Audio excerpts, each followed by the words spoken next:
घर में बैठकर जब हमने कैलकुलेशन करना किया तो ईमानदारी के साथ अगर कोई 100 रुपए कमाए तो 127 रुपए का टैक्स देना पड़ेगा उसको। ये आज भी 127% टैक्स का रेट आज भी है, डायरेक्ट और इनडायरेक्ट दोनों मिलाकर। और यही व्यवस्था चल रही है जो 250 साल पहले चलती थी। इसलिए मैं कहता हूं कि आजादी आई नहीं है और आपको भी वैसे ही चूसा जा रहा है, बर्बाद किया जा रहा है जैसे अंग्रेजों के जमाने में होता था। अंग्रेजों के जमाने में क्या होता था? अंग्रेजों की सरकार टैक्स कलेक्ट करती थी और क्या करती थी? हिंदुस्तान से लंदन ले जाती थी। अर्थशास्त्र की परिभाषा में कहते हैं उसको कि टैक्स कलेक्शन होता था और कैपिटल फ्लाइट होता था। कैपिटल फ्लाइट दो तरीके से होता था। अंग्रेजों की सरकार एक तो क्या करती थी कि रेवेन्यू का कुछ हिस्सा सीधे इंग्लैंड जाता था। दूसरा तरीका क्या होता था कि अंग्रेजों के बड़े बड़े ऑफिसर्स घोटाले किया करते थे। अंग्रेजों का एक ऑफिसर था, उसका नाम था रॉबर्ट क्लाइव, घोटाला मास्टर था वो। हां, इतिहास में आपको जानकारी नहीं दी गई है जानबूझकर, क्योंकि हमारा इतिहास अंग्रेजों ने लिखा है। रॉबर्ट क्लाइव ने हिंदुस्तान में कम से कम उस जमाने में 1500 करोड़ रुपए का घोटाला किया था और वो पैसा यहां से ले गया था। ऐसे ही एक दूसरा अंग्रेज ऑफिसर था लॉर्ड कॉर्नवालिस, एक अंग्रेज ऑफिसर था उसका नाम था विलियम पिट, और एक ऑफिसर था वॉरेन हेस्टिंग्स। ये ऐसे ऑफिसर्स हुआ करते थे जो भयंकर घोटाले करते थे, और जब ये ऑफिसर यहां से घोटाला करके लंदन जाते थे तो उस घोटाले के पैसे में से कुछ हिस्सा वहां देना पड़ता था। तो एक बार वॉरेन हेस्टिंग्स ने यहां जितना घोटाला किया, पैसा कमाया, उसमें से कोई पैसा उसने बताया नहीं कि मैं कितना कमा के लाया। तो ब्रिटेन की पार्लियामेंट में वॉरेन हेस्टिंग्स के ऊपर मुकदमा चला। किस बात के लिए? कि जो पैसा तुम हिंदुस्तान से लेके आए हो घोटाला करके, उसमें से तुमने बंटवारा नहीं किया, इसलिए मुकदमा चला। तो होता क्या था कि एक तो पैसा था जो डायरेक्ट ट्रांसफर होता था, यहां से सीधे जाता था रेवेन्यू कलेक्शन का, और दूसरा पैसा होता था कि अंग्रेज ऑफिसर घोटाला कर करके यहां से करोड़ों रुपया ले गए थे, करोड़ों रुपया जिसका कोई कैलकुलेशन नहीं है। जो घोषित लूट की है उसका तो कैलकुलेशन है, लेकिन अंग्रेजों ने जो घोटाले करके लूट की है उसका कोई कैलकुलेशन नहीं है। तो ये जमाना था अंग्रेजों का। तो हमारे देश के एक बहुत बड़े नेता थे, उनका नाम था दादा भाई नेहरूजी। तो दादा भाई नेहरूजी ने एक लेख लिखा था 1890 के साल में। 1890 में दादा भाई नेहरूजी ने एक लेख लिखा था, और उस लेख में उन्होंने लिखा क्या था, उनके दिल का दर्द है। वो लेख क्या है? उसमें वो लिख रहे हैं कि ये अंग्रेजों की सरकार इतना लूटती है हिंदुस्तान को, आम आदमी को इतना लूटती है, इतना कष्ट होता है, और ये सारा लूट का पैसा यहां से लंदन चला जाता है। काश ये देश आजाद हो जाए। उस लेख में वो लिख रहे हैं कि काश ये देश आजाद हो जाए तो कम से कम ये लूट तो बंद हो जाएगी इस देश की। ये 1890 के साल में दादा भाई नेहरूजी ने लिखा। भगवान उनकी आत्मा को शांति दे। 1947 में ये बात सच सिद्ध होनी चाहिए थी, लेकिन हुआ उसका ठीक उल्टा। क्या हुआ? आजादी के पहले आपकी जितनी लूट हुई है, आजादी मिलने के 50 साल के बाद आप उससे 1000 गुना ज्यादा लूटे हैं। जानते हैं क्या हुआ है?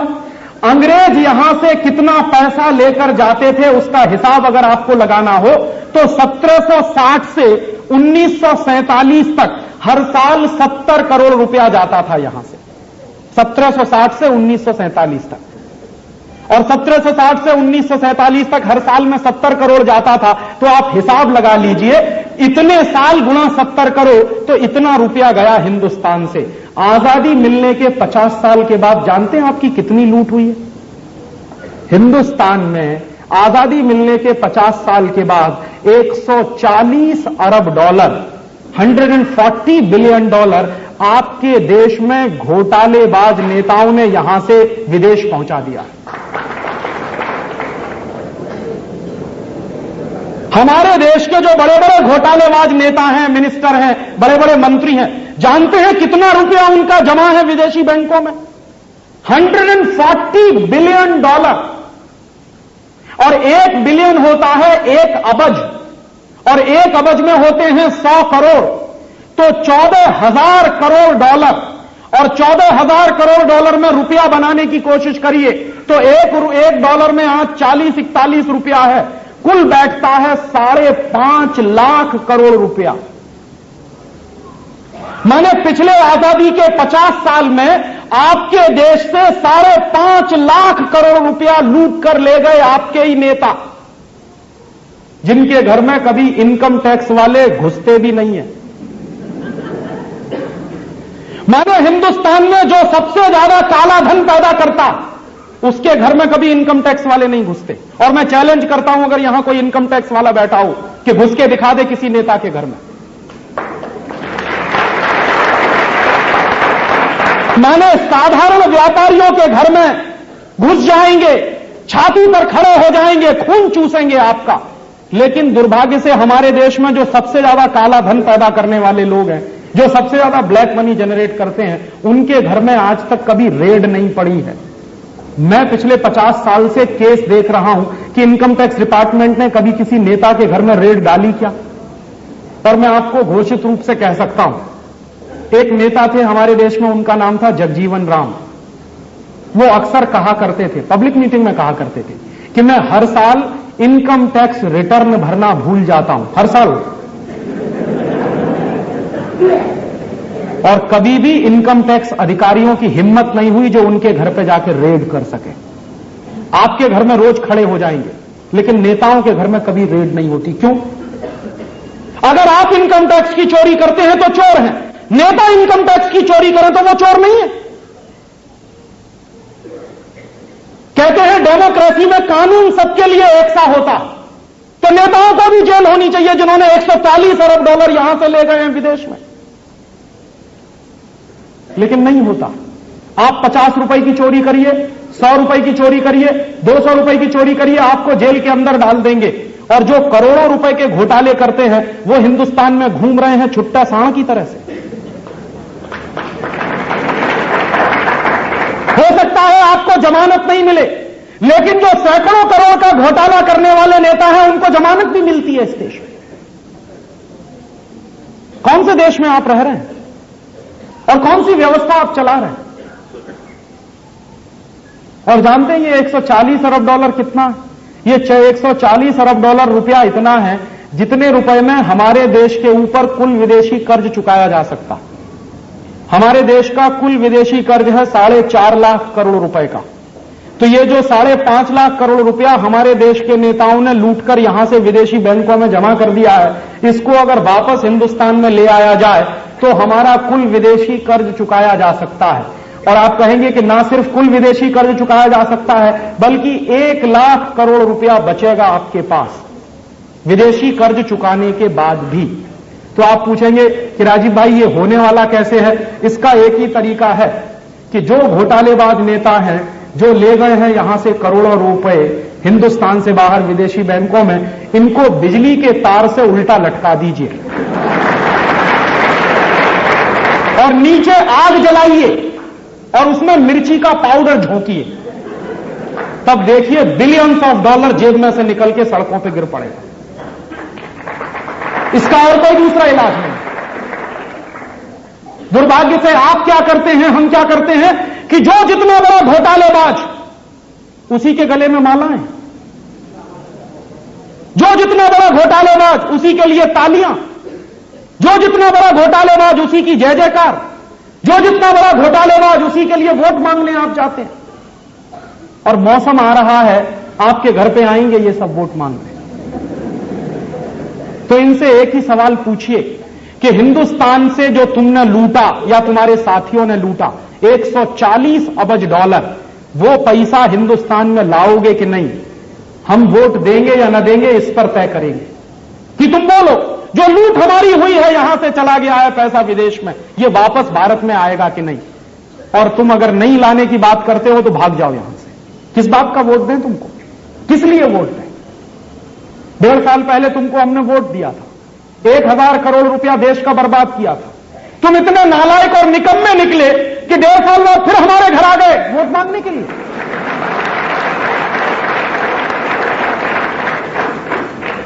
हमने तो तुमको 5 साल के लिए भेजा था।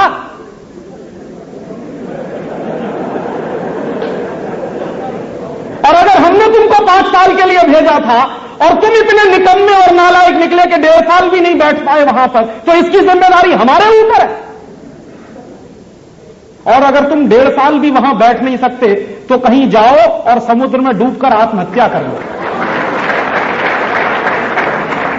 क्योंकि ये बार बार 1000 करोड़ रुपए का जो खर्चा होता है वो आपके खून पसीने की कमाई का है। आपको मालूम है ये जो इलेक्शन का खर्च होता है वो आपके दिए गए टैक्स के पैसे में से है, और आपके दिए गए टैक्स के पैसे की खून पसीने की कमाई की कीमत क्या है उनके पास कि हर 1.5-2 साल में इलेक्शन कराओ, 1000 करोड़ रुपए बर्बाद करो, और इस बात की कोई गारंटी नहीं है कि फिर 1 साल के बाद ये नहीं आएंगे वोट मांगने के लिए। कोई गारंटी नहीं है इस बात की। तो इनको तो खून लग गया है आपके खून पसीने की कमाई के पैसे का। और आप जान लीजिए इस साल आपके ऊपर टैक्स क्यों लगाया है सरकार ने, अतिरिक्त टैक्स क्यों लगाया है, क्योंकि हिंदुस्तान के नेताओं के मुंह में जो खून लगा है अब हिंदुस्तान की ब्यूरोक्रेसी के मुंह में भी खून लग गया है आपको चूसने का। जानते हैं क्या हुआ है? 5th पे कमीशन की रिपोर्ट आई और भारत सरकार ने लागू कर दिया। अब क्या होगा? एक एक सेक्रेटरी को तनख्वाह मिलेगी 50,000 रुपए, एक एक सेक्रेटरी को तनख्वाह मिलेगी 60,000 रुपए। तो अब एक सेक्रेटरी को 50,000 और 60,000 रुपया मिलना शुरू हो जाएगा। हिंदुस्तान के केंद्रीय कर्मचारी और नीचे के कर्मचारियों को अब हजारों करोड़ रुपए ज्यादा देने पड़ेंगे। आपको मालूम है हर साल 20,000 करोड़ रुपया अतिरिक्त बर्बाद होगा। ये 20,000 करोड़ रुपया आएगा कहां से? तो उसी के लिए आपके ऊपर सर्विस टैक्स लगा दिया और आपकी जेब काटने का काम कर रहे हैं। माने आपके खून पसीने की कमाई से हिंदुस्तान के अधिकारियों को 20,000 करोड़ रुपए की तनख्वाहें दी जाएंगी। क्यों देंगे इतनी तनख्वाह? तो कहते हैं उनकी एफिशिएंसी बढ़ेगी। तो एफिशिएंसी बढ़ेगी इसकी गारंटी दे दो लिख के कि जिस सेक्रेटरी को आज 10-15 हजार रुपया मिलता है, क्या गारंटी है कि 50,000 मिलने के बाद वो काम ज्यादा करेगा? क्योंकि हम तो इस देश में ये देख रहे हैं कि जितना ज्यादा पैसा मिलेगा काम उतना ही कम होगा। मुझे याद है मेरे विद्यार्थी जीवन में, मैं जब पढ़ा करता था इलाहाबाद विश्वविद्यालय में, तो एक बार प्रोफेसर्स ने स्ट्राइक की। किस बात की स्ट्राइक की? स्ट्राइक इस बात के लिए की कि हमको तनख्वाह कम मिलती है, हमारी तनख्वाह बढ़ाई जाए। तो मुझे बराबर याद है जो उस जमाने के प्रोफेसर्स थे वो क्या तर्क देते थे कि जब तनख्वाह बढ़ जाएगी तो हम ट्यूशन पढ़ाना छोड़ देंगे, जब तनख्वाह बढ़ जाएगी तो ज्यादा दिल लगाकर हम पढ़ाएंगे और विद्यार्थियों को ज्यादा लाभ मिलेगा। सरकार ने उनकी बात मान ली, तनख्वाहें बढ़ा दी गई, 2-2, 3-3 गुनी बढ़ाई गई। और आज मैं आपको बताऊं कि उसी यूनिवर्सिटी में कोई पढ़ाई नहीं होती है।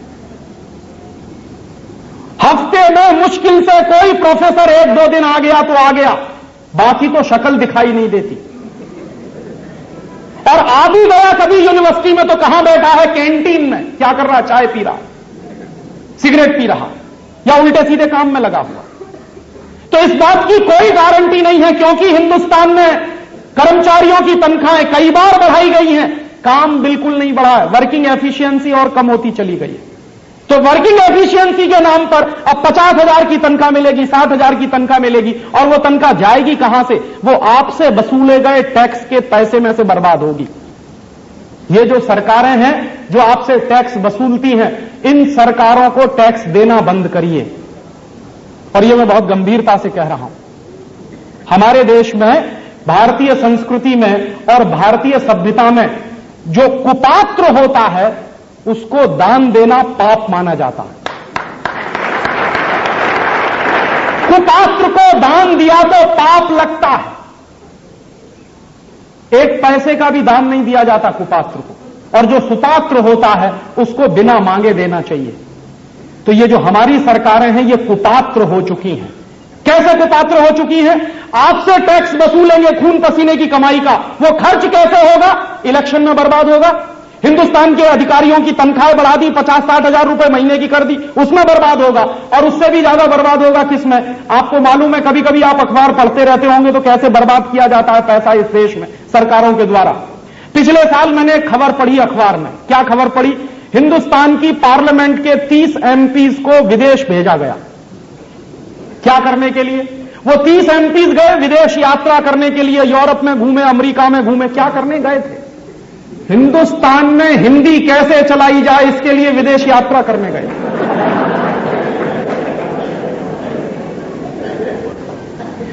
हिंदुस्तान में हिंदी कैसे लागू की जाए इसके लिए 30 एमपीज को भेजा गया विदेश यात्रा पर। करोड़ों रुपए उसमें बर्बाद हो गए आपके खून पसीने की कमाई के। 1-1.5 महीने पहले मैं गोवा गया था। गोवा में मेरी कई जगह पर पब्लिक मीटिंग हुई थी। एक पब्लिक मीटिंग मेरी हुई पणजी में, वहां की राजधानी है। तो उस पब्लिक मीटिंग में 3 धारासभ्य आए थे, एमएलएज आए थे। वो भाषण सुनने के बाद कहने लगे, राजीव भाई आपसे एक बात कहनी। तो मैंने कहा कहिए। कि नहीं अकेले में कहनी। मैंने कहा चलिए अकेले में चलते। तो वो अकेले में ले गए और तीनों ने मुझे कहा कि राजीव भाई आपको मालूम है, कुछ दिन पहले हमारी गोवा की सरकार ने हम सभी एमएलएज को सिंगापुर भेजा था। क्या करने के लिए गए थे? कहने लगे हम सबको सिंगापुर भेज दिया, उसमें सत्ता पक्ष विपक्ष सब एमएलए शामिल थे। मैंने कहा क्या करने गए थे? क्या करने गए थे? तो हमारी सरकार ने हमको सिंगापुर भेजा था, गोवा में ट्रैफिक की प्रॉब्लम का सॉल्यूशन सिंगापुर में ढूंढने गए थे। तो मैंने कहा क्या सॉल्यूशन मिला आपको? कहने लगे क्या आप भी बेवकूफी की बात करते हैं?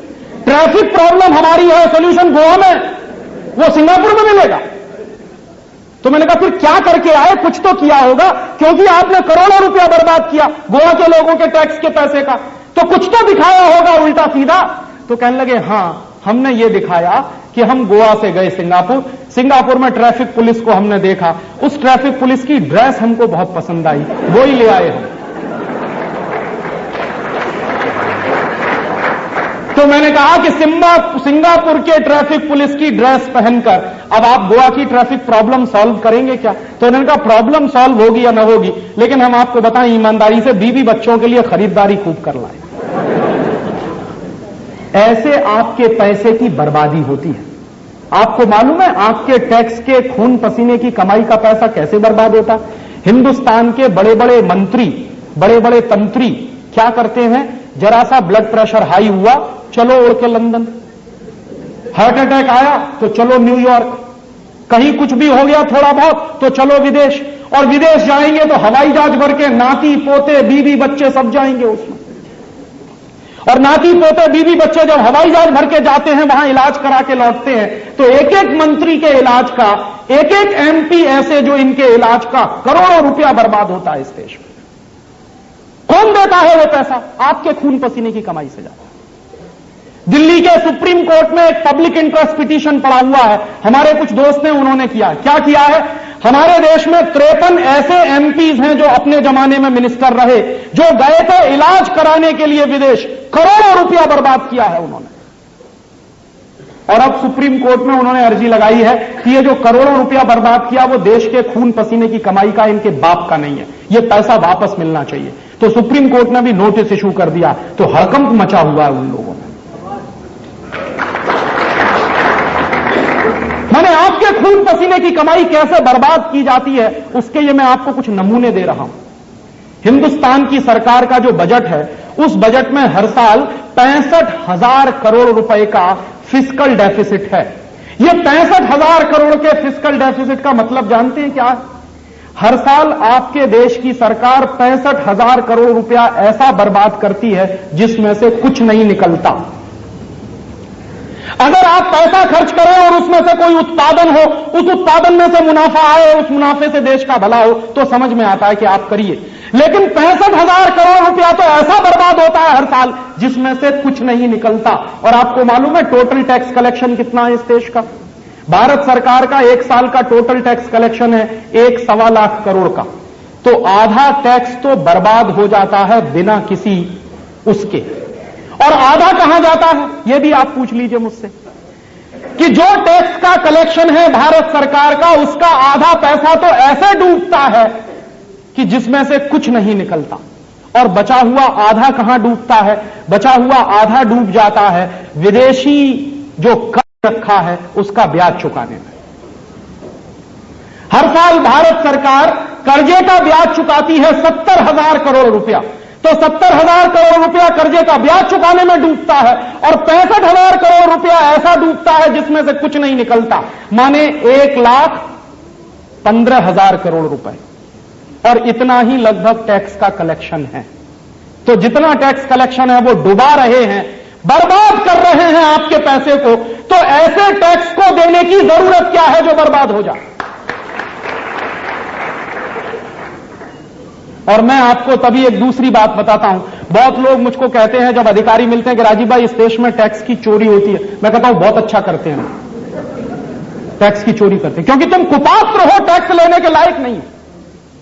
तो एक अधिकारी मुझे मिला था एक बार, इनकम टैक्स का कमिश्नर, कहने लगा राजीव भाई आप क्या उल्टी बात कहते हैं। मैंने कहा मैं बिल्कुल सीधी बात कह रहा हूं। तो कहने लगा आप जो बात कह रहे हैं उसको किसी उदाहरण से सिद्ध कर सकते हैं। मैंने कहा मैं दे सकता हूं उदाहरण।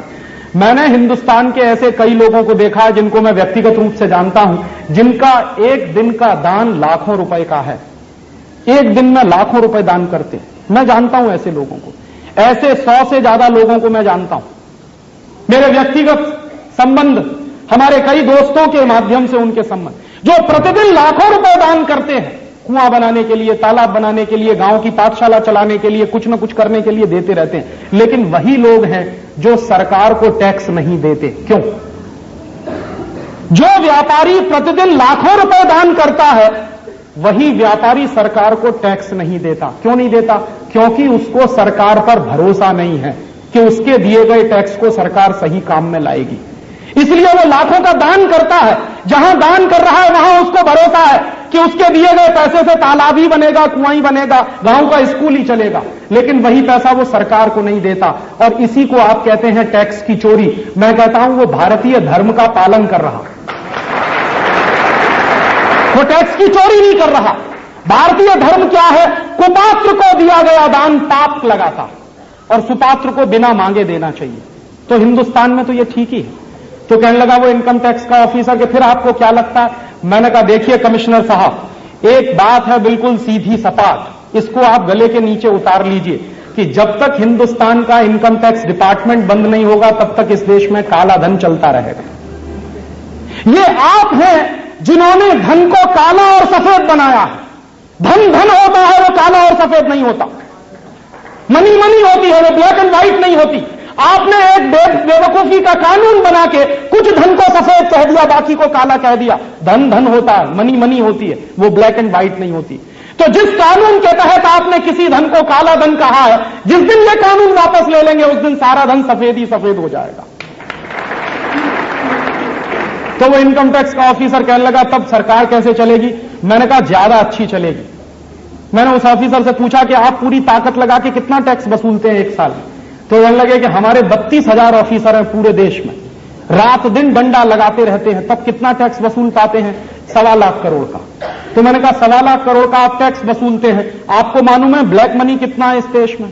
तो उसी ने कहा कि हर साल कम से कम 2.5 से 3 लाख करोड़ का ब्लैक मनी जनरेट होता है। तो मैंने कहा 2.5 से 3 लाख करोड़ का ब्लैक मनी जनरेट होता है, तो वो ब्लैक मनी वसूलने के लिए आप 1.25 लाख करोड़ रुपया सिर्फ वसूल पाते हैं। खर्चा कितना है आपका डिपार्टमेंट का? 1.25 लाख करोड़ रुपया वसूल करने के लिए आप खर्चा कितना करते? सरकार कितना खर्चा करती? तो कहने लगा खर्चा भी काफी ज्यादा है। मैंने कहा बता दीजिए कितना ज्यादा? कि वो सीक्रेट है, वो नहीं बता सकता। मैंने कहा मुझे मालूम है, मुझे मालूम है जो तुम बताना नहीं चाहते। सच्चाई यह है कि सरकार जितना टैक्स वसूलने के लिए खर्च करती है वो बहुत ज्यादा। तो कहने लगे फिर आपका क्या मानना है? मैंने कहा देखिए इनकम टैक्स डिपार्टमेंट बंद कर दीजिए तो क्या होगा? तो मैंने कहा कि हिंदुस्तान में हर साल 4.5 लाख करोड़ रुपया व्हाइट मनी में जनरेट होगा। 1.25 लाख करोड़ आप इकट्ठा करते हैं जिसको आप व्हाइट मनी कहते हैं, बाकी 2.5-3 लाख करोड़ रुपया आप ब्लैक मनी कह देते हैं। जब इनकम टैक्स का कानून ही नहीं रहेगा तो 4.5 लाख करोड़ का व्हाइट मनी ही हो जाएगा। और जिस आदमी के पास पैसा है घर में, वो क्या तिजोरी में बंद रखेगा? कभी कल्पना करिए कि मान लीजिए आपके पास 1 करोड़ रुपया है और 1 करोड़ रुपया आपके घर में है, तो बंद करके रखेंगे आप? अगर आपको मालूम है कि कहीं कोई डरने की बात नहीं है, कोई नियम नहीं है, कायदा नहीं है, कानून नहीं है, तो आप 1 करोड़ रुपया वापस लाएंगे बाजार में, कोई कारखाना खोलेंगे, कोई धंधा चलाएंगे, कोई ना कोई उत्पादन का काम करेंगे, तो वो 1 करोड़ रुपया घर में से निकल के मार्केट में आएगा। माने फ्लोटेशन हो जाएंगे। माने मनी जो है फ्लोटिंग जब होता है तो इकोनॉमी में कभी भी रिसेशन नहीं आता, तो ये रिसेशन दूर हो जाएगा। कहने लगे बात तो आपकी समझ में आती है। मैंने कहा फिर इसमें करने में क्या दिक्कत है? तो हमारी रोजी रोटी का क्या होगा? मैंने कहा हल चलाओ गांव में जाके। तुमको मालूम नहीं है कि हल कैसे चलाया जाता है, तुम तागड़ धिन्ना करते हो लोगों के खून पसीने की कमाई के पैसे पर, और तुम गांव में जाकर हल चलाना शुरू कर दो, धरती माता इतना देती है कि तुम भूखे नहीं मरोगे। और मैं इस मान्यता का हूं जो आपको बता दूं कि जब तक हिंदुस्तान में ये टैक्सेशन का सिस्टम खत्म नहीं होगा अंग्रेजों का बनाया हुआ, तब तक इस देश में तरक्की नहीं होने वाली। हमको गंभीरता से ये बात सोचनी चाहिए और गंभीरता से ये बात उठानी चाहिए बिना डरे हुए कि जिस सरकार को हम टैक्स दे रहे हैं उस सरकार ने कुपात्रता इतनी सिद्ध की है कि इसको 1 पैसे का भी टैक्स देना अब पाप है। तो मैं तो पब्लिकली कह रहा हूं कि इस सरकार को टैक्स देना बंद करिए, क्योंकि कुपात्रों को पैसा नहीं दिया जाता। और जब आप टैक्स देना बंद कर देंगे तो ये पूरा सिस्टम हिल जाएगा। और आप पूछेंगे कि राजीव भाई ऐसा कभी हुआ है? ऐसा इतिहास में कई बार हुआ है। आपको मैं एक नाम बताऊं, सरदार पटेल। सरदार पटेल ने जो बारडोली सत्याग्रह किया था गुजरात में, वो क्या था? गांव के किसानों से रेवेन्यू देना बंद करवा दिया था उन्होंने, अंग्रेजी सरकार का। और गांव के किसानों को उन्होंने वही अपील की थी जो मैं आपसे कह रहा हूं कि ये अंग्रेजी सरकार इतनी कुपात्र है कि इसको टैक्स देना बंद करो। और लोगों ने टैक्स देना बंद कर दिया। हिल गई थी पूरी अंग्रेज सरकार उस बारडोली सत्याग्रह से। ऐसे ही सत्याग्रह आपको फिर चलाने पड़ेंगे, क्योंकि दुर्भाग्य से जिनको आप अपनी सरकारें मानते हैं ये आपकी नहीं है, ये अंग्रेजियत की सरकारें हैं। ये अंग्रेजियत के कानून चलाने वाली सरकारें हैं। शरीर से दिखने में ये हिंदुस्तानी है, आत्मा सबकी अंग्रेजों वाली है। और चूंकि ये आत्मा अंग्रेजों वाली है, इसलिए अंग्रेजियत की व्यवस्था को ये ढो रहे हैं। तभी मेरे मन में ये गुस्सा आता है कि जो कानून अंग्रेजों ने बनाए हमको बर्बाद करने के लिए, वो क्यों चल रहे हैं। ये अंग्रेजियत की व्यवस्था आपको बदलनी पड़ेगी। बिना इस व्यवस्था को बदले आपको न्याय नहीं मिलने वाला। ऐसे ही एक दूसरा छोटा सा उदाहरण दूं कि ये अंग्रेजियत की व्यवस्था कितना अत्याचार करती है। अंग्रेजों ने हमारे देश में एक कानून बनाया था 1860 में, और वो 1861 में लागू हुआ। उस कानून का नाम है इंडियन पुलिस एक्ट। ये इंडियन पुलिस एक्ट अंग्रेजों ने क्यों बनाया? ये इंडियन पुलिस एक्ट अंग्रेजों ने इसलिए बनाया कि आपको शायद याद होगा 1857 में इस देश में क्रांति हुई थी। कैसे हुई थी क्रांति? मंगल पांडे नाम का एक नौजवान था, बैरकपुर की छावनी में नौकरी करता था, पुलिस में नौकरी करता था। अंग्रेजों की पुलिस में एक भारतीय नौजवान नौकरी करता था। एक दिन उस नौजवान को पता चला कि अंग्रेजों की पुलिस में नौकरी करते हुए उसको जो बंदूक चलाने के लिए कारतूस दिए जाते हैं, उनमें गाय की चर्बी लगी होती है। तो गाय की जो चर्बी लगी होती है, उस गाय की चर्बी वाले कारतूसों को मुंह से खोलना पड़ता। तो उसको लगा कि ये गाय की चर्बी के कारतूस अगर मैं मुंह से खोलूं तो इससे अच्छा है कि मर जाऊं। और उसने बगावत की। क्या बगावत की? मंगल पांडे ने अपने अंग्रेज पुलिस ऑफिसर को गोली से मार दिया। जो अंग्रेज पुलिस ऑफिसर उसको गाय की चर्बी लगाए हुए कारतूस देता था मुंह से खोलने के लिए। जैसे ही मंगल पांडे ने अपनी बंदूक की गोली से अंग्रेज पुलिस ऑफिसर को मारा, वैसे ही पूरी आर्मी में बगावत हो गई। गांव-गांव, गली-गली में नौजवानों के संगठन शुरू हो गए। पूरे देश में एक लहर पैदा हो गई क्रांति की। अंग्रेजी सरकार परेशान हो गई। जब अंग्रेजी सरकार परेशान हुई तो अंग्रेजी सरकार के बड़े बड़े अधिकारियों की मीटिंगें हुई। अंग्रेजी सरकार के पार्लियामेंट में भी डिस्कशन हुआ, ब्रिटेन की संसद में भी बहस हुई। और बहस किस बात पर हुई कि अगर पुलिस ने बगावत की तो अंग्रेज हिंदुस्तान में एक दिन नहीं रह पाएंगे। आर्मी ने अगर बगावत कर दी तो अंग्रेज एक दिन भी नहीं रह पाएंगे इस देश में। तो कुछ करो, इस बगावत को रोको। तो हिंदुस्तान के क्रांतिकारियों ने जो बगावत की थी उसको रोकने के लिए अंग्रेजों ने एक कानून बना दिया। उसका नाम है इंडियन पुलिस एक्ट। यह बनाया गया 1860 में, यह लागू हुआ 1861 में। इस कानून में अंग्रेजों ने किया क्या कि जिस मंगल पांडे ने बंदूक चलाई और बंदूक चलाकर अंग्रेज पुलिस ऑफिसर को गोली मारी, तो इस कानून के तहत अंग्रेजों की सरकार ने फैसला किया कि हर हिंदुस्तानी नौजवान के हाथ में जो बंदूक दी गई है वो छीन ली जाए। नहीं तो पता नहीं वो दूसरे नौजवान वही बंदूक का इस्तेमाल करके अंग्रेजी ऑफिसर्स को मारना शुरू कर देंगे। तो सारे हिंदुस्तानी नौजवान जो अंग्रेजों की पुलिस में नौकरी करते थे, सिपाही थे, उनके हाथों से बंदूकें छीन ली गई। कानून कौन सा था? 1860 का। और बंदूकें छीनकर क्या किया गया? उनके हाथ में एक डंडा पकड़ा दिया गया। बेचारे आज भी मेरे पुलिस के भाई वही डंडा लिए हुए खट खट खट खट घूमते रहते। और ये हंसने की बात नहीं है, ये मैं बहुत गंभीर बात आपसे कह रहा हूं कि हमारे देश की पुलिस के सिपाही के भाइयों के हाथ में ये डंडा क्यों है? ये डंडा अंग्रेजों के बनाए गए एक कानून के आधार पर है कि उनसे हाथ से बंदूकें छीनकर डंडा पकड़ा दिया गया। और उसके बाद उसी इंडियन पुलिस एक्ट में एक नया कानून और जोड़ दिया, एक नई व्यवस्था और की। क्या व्यवस्था की कि हर अंग्रेज पुलिस ऑफिसर को भारतीय क्रांतिकारियों के ऊपर लाठी चार्ज करने का आदेश और अधिकार दे दिया। उसके पहले यह नहीं था, 1860 के पहले यह नहीं था। 1860 में कानून बनाकर हर अंग्रेज पुलिस ऑफिसर को यह अधिकार दिया कि वो हिंदुस्तानी क्रांतिकारियों पर लाठी चला सकता है, और सिर्फ लाठी ही नहीं चला सकता, फायरिंग भी कर सकता। और उस कानून को बनाया कैसे गया? 1800